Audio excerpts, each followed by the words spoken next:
Hey, it helps to be on first. Yeah, it's another at-home exclusive with 1049 The X and our guest, Jamie Madrox from Twiztid. What's up, man? What's up, man? How are you? That was an amazing intro. That was bad. I like that. That was badass. Can I Thank you say very that? much. You could say that. Say whatever you want, man. We're Right on the on, right internet. on. No, that was amazing. That was super rad. I love that. Well, I'm glad you liked it, man. We appreciate you doing this. And dude, congratulations on the new stuff. We're liking it. Thank you, man. Thank you guys for playing it. Thank you for giving it a chance, man. I appreciate that greatly. This is like kind of like a whole new world, but something that's very, very warm and welcome. And I'm excited, man. It's cool, man. I appreciate it. Yeah, and it's hard to know what's going to work and what isn't going to work, and in the past, I mean, you guys have kind of shifted more towards our format, so it's cool to be able to play you guys, but I can't tell you how happy people are that we are playing Twiztid. I've gotten messages saying, I can't believe you're playing this. That's awesome. Keep playing more. So, yeah, people are digging it, man. So rad, dude. I appreciate that. Hell yeah. Yeah, so, dude, that's cool. Question though, the latest promo shot we got of you guys here. Let's put that up real quick. Yeah. No makeup. Are you guys done with makeup? It's like what we're trying to do is I don't want to say push boundaries, but we're literally trying something different. We've been blessed to do this for such a long time that this is like something new to us, and like we just want to see, man, what happens. Are you guys going to be afraid of what we look like? You know what I mean? For the longest time, it was such an unimportant thing about what we looked at like, so we covered our faces, whether it was with masks or paint or whatever. But it's like, this is all new. This is very therapeutic for us, Kevin. I'm trying to tell you. We're trying to make this a bold new step. Did you ever do live appearances or public appearances without the makeup before this? We did a I want to say there was an engagement for celebrating anniversary for Most Tasteless, which was our first musical endeavor, and we did that with, it was just contacts and no makeup, and it was very weird, because when you become so used to that's what you got to do before you go on stage, and you're like, well, I don't really have to do anything, let's just go on stage. So it was that was different. It was a whole new world with that too. So this is going to be a lot like that, and I like the idea that we don't have to stick to anything. You know what I mean? We have that proverbial freedom about us for the momentarily. Sure. Trying to see what works, and having fun. That's the main thing, having fun. Yeah, and you know what? It's easy to pigeonhole yourself, but it's cool to know that you guys can do that and not feel like you have you got any backlash, like put the makeup back on, anything like that? I mean, like I want to be seriously and honest. It's like, you're not going to ever please everyone. So to say, I don't want to lie and say everybody's just been loving it. No, it's like, I honestly, I don't know. I've made it a point to try to distance myself away from like having anything be negative. Like I'm so into it that I just hope that everybody loves it. And if they don't, then hey man, we'll catch you around, or if for the people that are like, well, this record's nothing like that record or that record, I'm like, man, then go back and visit that record. I'm sure, you know what I mean? I'm sure it would love the reverberation in the world, man. Play it loud, Yeah, I'm sure there's more coming. We've been playing Rose Petal a lot on 1049 The X out here in Rockford, Illinois. Album due out in this summer, right? Unlikely Prescription. Yeah, is that what I'm getting? Yep. Unlikely Prescription. Yep. It's slated for summer right now. We have Perfect Problem, Rose Petal, Corkscrew is amongst the ones that we're pushing, I guess, as you could say, with singles right now. You guys were awesome enough to give Rose Petal a try, and we appreciate you greatly for that. I can't say thank you enough, man. That's seriously, like, it's so important this to like get the music out there and to actually have somebody do that and help you do that. I can't say thank you enough. Yeah, but it's a fresh take too, because there's so much. It's easy to try and like define what rock is, man. But rock is so many different things, and right. Whenever like a fresh take or a new perspective comes, man, it's refreshing, because not everybody can be AC/DC, not everybody can be Godsmack, right, or sound like that. It's cool, man. So you guys are doing your own thing, and nobody should fault you for that. I don't know why they would. I mean, well, hey, the way that the times are, it's like there's a lot of people with a lot of aggression and just looking for a target to pop off on. And if that's how we can be of use to you in the world, as to be your target, I guess to throw crap at, then do that. But if we can be something else for you and maybe pull you out of a dark place in your life, or just give you something to pass the time by, you know what I mean, or some music to rock out to on your way to or home from work, man, just to be something. We trying to get our foot in that door. Yeah, you're not going to please everybody. That's never going to happen, true. man. You're absolutely right. I'm well aware of that. That's like part of my my mental 12-step program of trying to just not give a S about what everybody thinks, man. It's not as easy as it looks to just not give a shit about anything. It's not that easy. It's one thing to just not care, but you really have to get to a different place, and that's cool that you called it a 12-step program, kind of a mental health thing. Is that something you struggle with?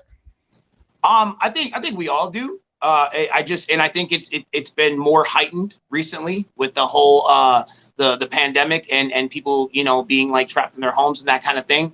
And I think that what I do is I try not to be presumptuous. I try to assume that there are people that are like me, and I go off of what gets me through. And I know I have my certain set of songs or shows or podcasts or stations or what have you, that when I'm feeling in the mood, I put them on and they take me to a place what makes me feel right or makes me feel whole or whatever I'm missing. And again, it's like that. So that's how I try to, when it's for Paul and I, put us in that position to be that for other people.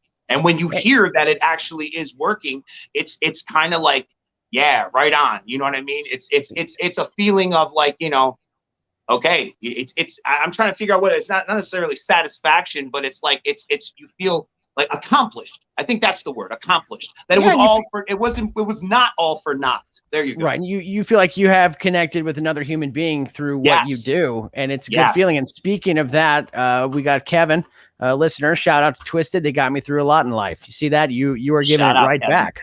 Thank you. No, I appreciate you, Kevin. And that's the thing. Like we go through this a lot. And I like to say that, like, if something worked for you, doesn't mean it's going to work for everybody. But I like the idea that there are the people that are vocal and say, hey, man, check this out. I love this.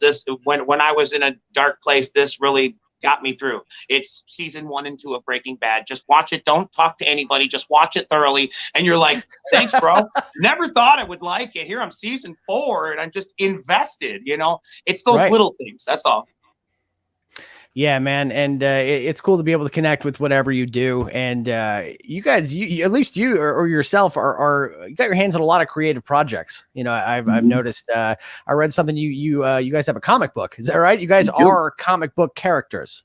It's true. It's true. We have a comic book series with Source Point Press. It's called Haunted Highons. It's me and my brother Paul are would-be ghost hunters, and we actually hook up with the spirit of a woman, Felicia, and she becomes part of our team, and all kinds of crazy antics. And it's like a great, it's just fun. It's awesome to be able to come off of what we do and fill another void in the comic book world. Or we even had a toy come out too. We put out our own toy through Knuckleheads Toys. It's a lot of passion projects with us. Sure. Pardon me. It's a lot of that, to where like we just want something to happen, and we'll go out and we'll ask everybody, like literally, because I'm a firm believer in that too. Like, don't be afraid to ask for things. Like you can humble yourself and say, hey man, can you help me out? And if somebody says no, that's cool. Don't be mad at them, because you gave them that opportunity to say yes or no. But in the same sense, we did that with our toy. We did that with our tennis shoe. We did that with a bunch of things where we passed it around and we were like, would you like to do this? And people were like, well, we appreciate you considering us. Thank you for that, candor or whatever, but we're going to pass respectfully. Then you're like, okay. And then that's where I want to say a lot of people just stop and put the dream on pause, where we push play and we go and we make it until we're looking at prototypes, and then it's pre-orders, and the next thing you know, this thing just exists. And I love that about my team, and just how passionate that we are about making Paul and mine's dreams come to reality. What's it like to crack open your own comic book and see yourself as a comic book character? That's gotta be strange. It is. No, it's cool. Paul said a long time ago, and I love how he said this, but it's like he's right. Like what we do is bigger than him and I. So like and I agree in that wholeheartedly. And I think that it's that kind of idea what I see when I see that on the page.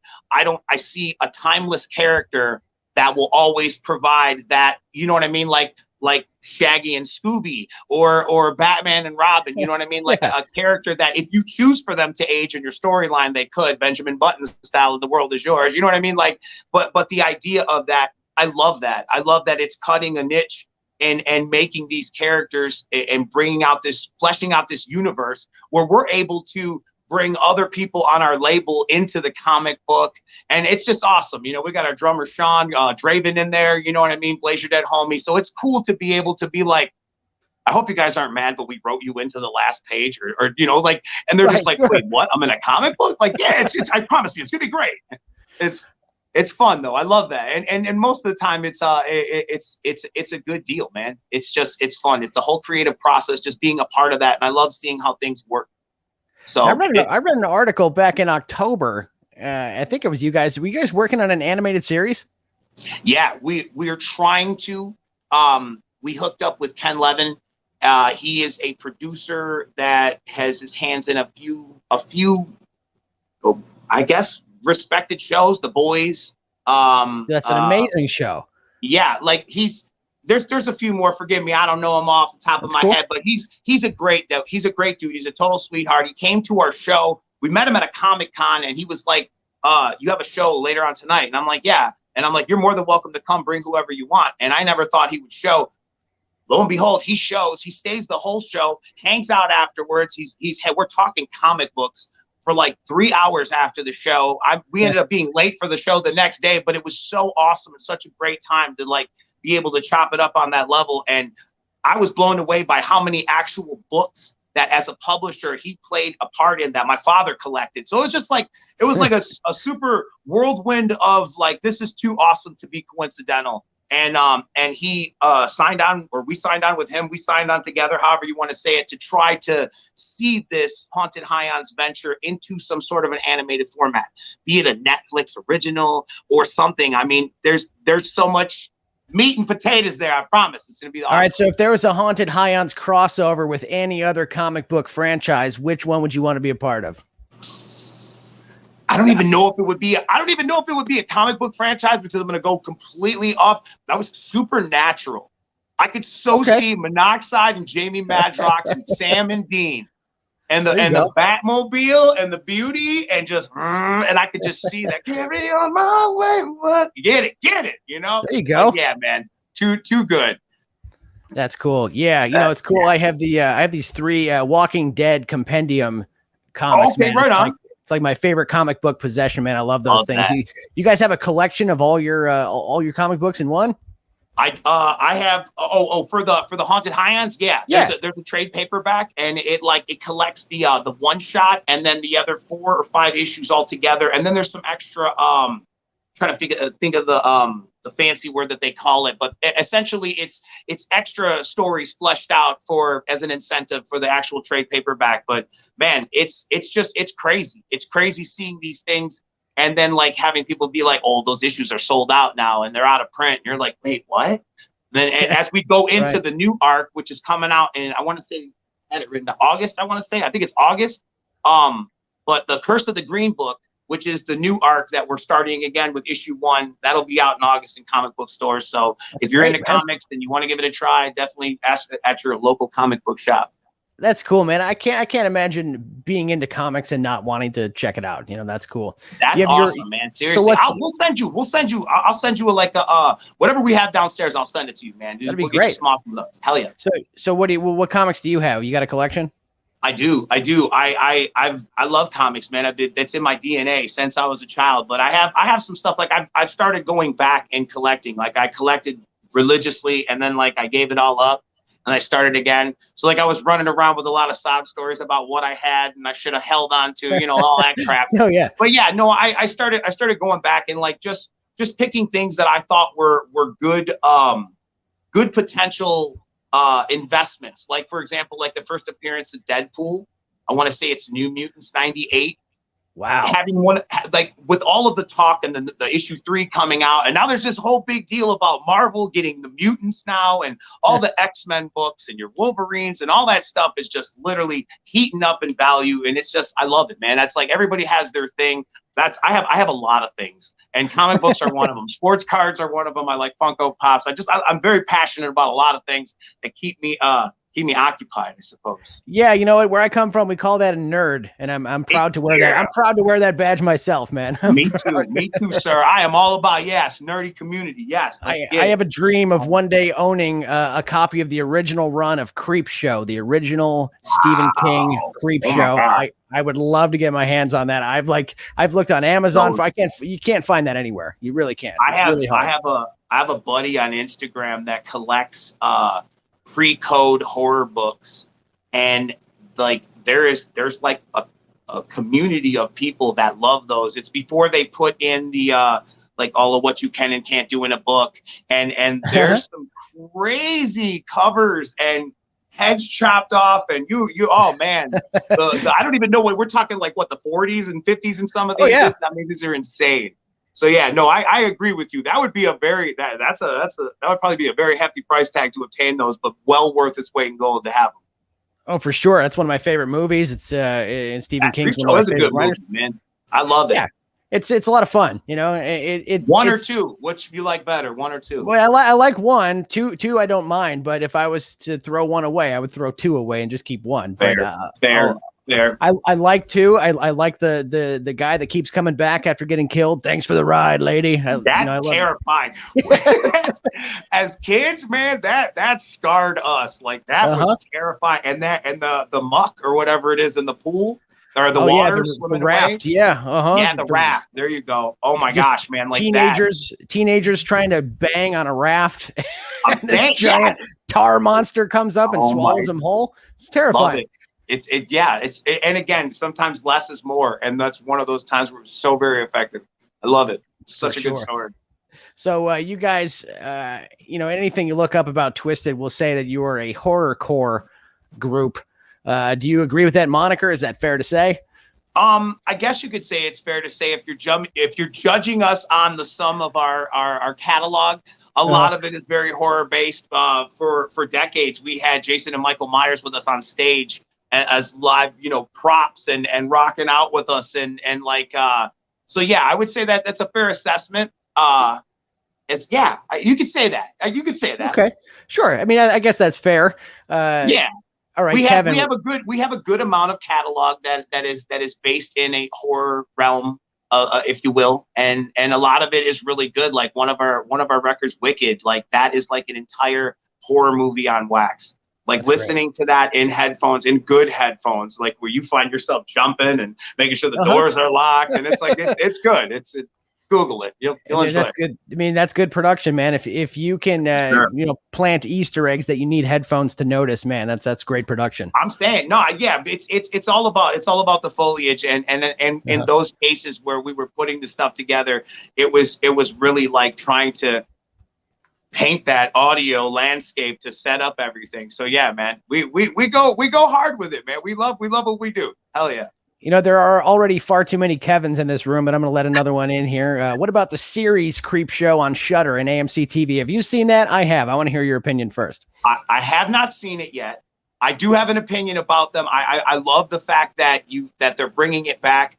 I haven't seen it because I didn't get down with the whole Shudder thing yet.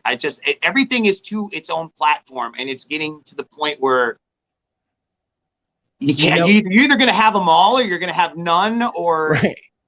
I don't know. You're going to live vicariously through the clip shows. Like I don't know. Yeah. I'm torn. Tell me why I need to see it, please. I had Shudder for a couple of months, and the only reason I had it for a couple of months is because I have a wife, and she was like, "We got to get rid of something." And guess what? It's horror movies, and so there's a lot of fun. A lot of fun titles. That's okay. Fair. It happens. There was a 4.5-hour documentary just kind of chronicling 80s horror movies. that if you're a monster kid or a horror dork like me, it swallowed me whole, man. I sat there and watched the whole thing. Well, it's something, I forget what it is. Isn't it called like Afraid of the Dark or Afraid of the Something Dark, like, something like that? That sounds I very think that's familiar. the one that Corey Taylor did. Yeah, he was in that. He was in that. Yeah, Yep. yeah. I think he produced it too. Like, no, that I watched that. I sat there because when I had the COVID in my quarantine, that was one of the things that I watched, and I love that. Like, I familiarized myself with that because I was so like, this is everything right now. They're talking about the greatest movies, and like some of these movies don't get enough appreciation and love, man. Yeah, no, that was a great watch. I think the Creepshow series was done by Greg Nicotero, who was an apprentice to Tom Savini when Tom Savini did the effects for the original Creepshow, and now Nicotero, does The Walking Dead and all that. So he's behind the Creepshow series, so it's definitely worth a watch for sure. I would highly recommend it. It's worth even the free trial just to binge it and then get rid of it. Fair enough. Yeah. So let me ask you this: is it like I was gonna say like Tales from the Crypt? Is it in the regard of like every episode's a different tale?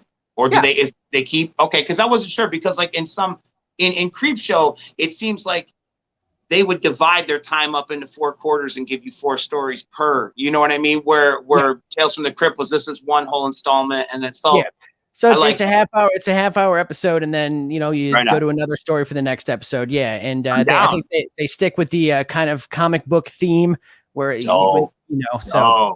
That's awesome. No, that's so rad. Yeah. All right. So I'll have to check that out. It's something to put on my watch list. Thank you for that. Hell yeah. Yeah, no problem. Happy to make a recommendation. If you are watching live and you want to drop a comment in, you can go ahead and do that. We got only a little bit more time with you. So I want to get back to music. That's what originally brought us here. Sure.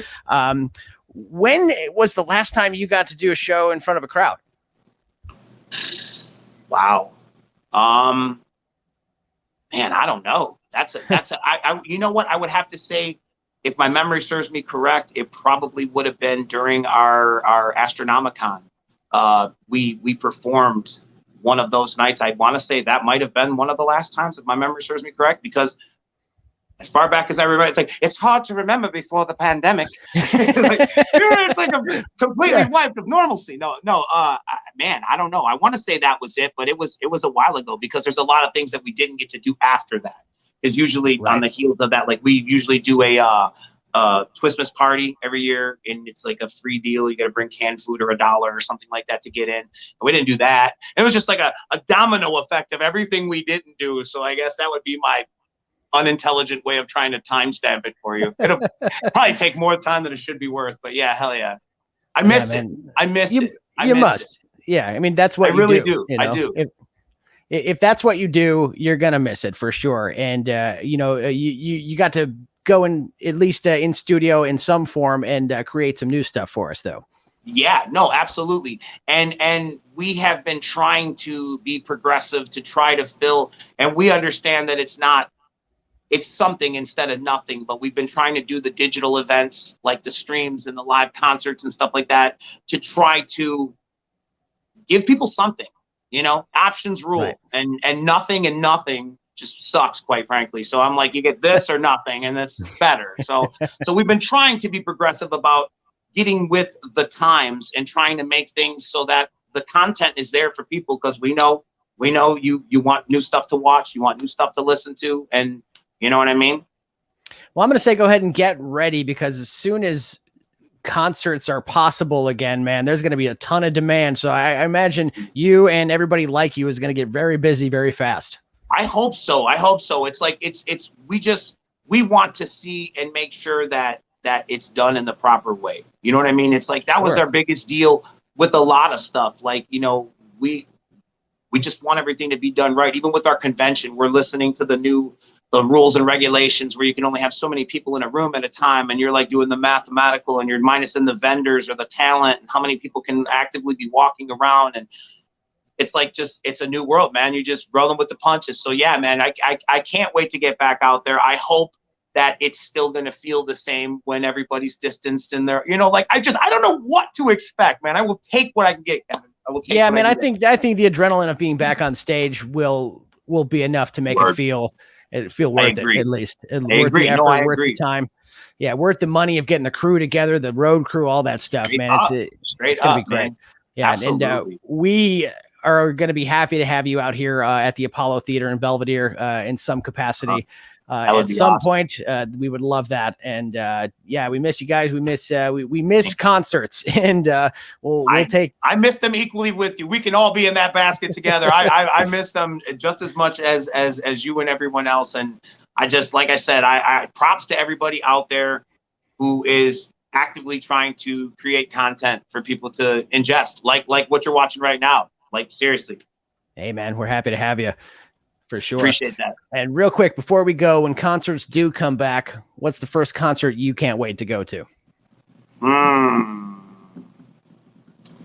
You know, man, I don't know. I got to see Knotfest. That was pretty rad. I would be down with seeing that again. That just the production value in that whole entire thing. You know what I mean? It's like, I would say the Warped Tour, but I don't want to start being emotional because I don't think that's going to happen again.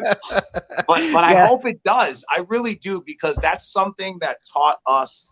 Like I thank Kevin Lyman and I thank everybody for like giving us that opportunity, man. That was like some on the job training shit that like brought us up and like showed us that we're dealing with real people here. You know what I mean? And it's like bump what you heard. It's like you're dealing with real people, and it's refreshing. And respect to all those who were real, and you too, man, for just taking your time and just chopping it up like this. This is cool. This is what it's supposed to be about. This is why the industry will survive, because of stuff like this right here.